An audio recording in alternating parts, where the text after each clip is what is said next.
5 people who fell into animal enclosures at zoos. Number 5. Zanesville Massacre, 2011, Ohio, USA. 61-year-old Terry Thompson was a Vietnam vet with a lifetime habit of collecting exotic animals.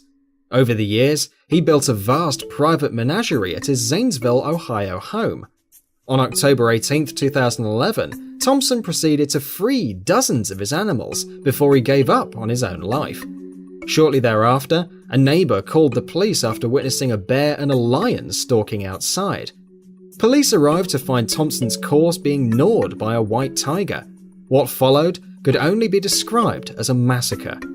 Officers stormed the grounds with high-powered rifles, hunting the loose beasts. The most dangerous, they would report afterwards, were the tigers, who lay in ambush and charged at them even after being riddled with bullets.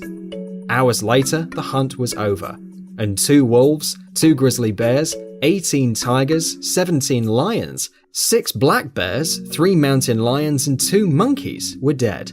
There were no human casualties excepting Thompson himself. The animals were buried in a mass grave on the property. Number 4. Detroit Zoo, 1990.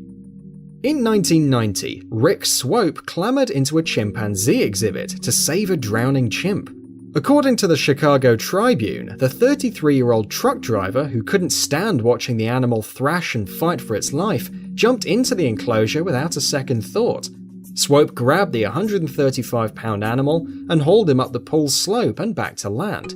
At no time during the rescue mission did the chimp try to hurt Swope, and thanks to his actions, the animal survived.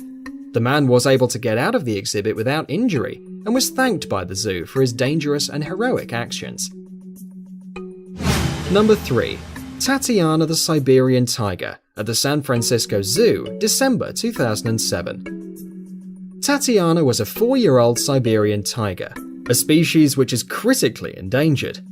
When a group of young men threw rocks and roared at her on Christmas Day 2007, Tatiana managed to leap out of her enclosure at the San Francisco Zoo and maul them, killing one of them. She was shot to death by police officers. An investigation found the tiger's enclosure wall was 4 feet lower than the height required by federal safety standards. After being fined a rather paltry $1,875 by the US Department of Agriculture, the zoo installed a new 19-foot-tall wall made of tempered safety glass panels. Number 2. Harambe the gorilla at the Cincinnati Zoo, May 2016. Western lowland gorillas are critically endangered, and now there's one less of them, with the death of Harambe, after a 4-year-old boy fell into his enclosure at the Cincinnati Zoo. Some say Harambe was attempting to protect the boy, but nevertheless, zookeepers say they made the right decision in shooting and killing the gorilla. Tranquilizer darts would not have taken effect quickly enough, they said. Some argue that the death could have been prevented if the child's parent was paying closer attention to him, though whether that's fair is up for debate. When the Gorilla World exhibit opened at the zoo in 1978, it was the first gorilla habitat without bars in the country. Although zoo officials said the exhibit is safe, they are now considering reinforcing the barriers, CBS News reports. Number 1. 2 lions at the Santiago Metropolitan Zoo, May 2016. On May 22, 2016, an unnamed man climbed the fence of the exhibit, removed his clothes and approached the big cats, reports Fox 6.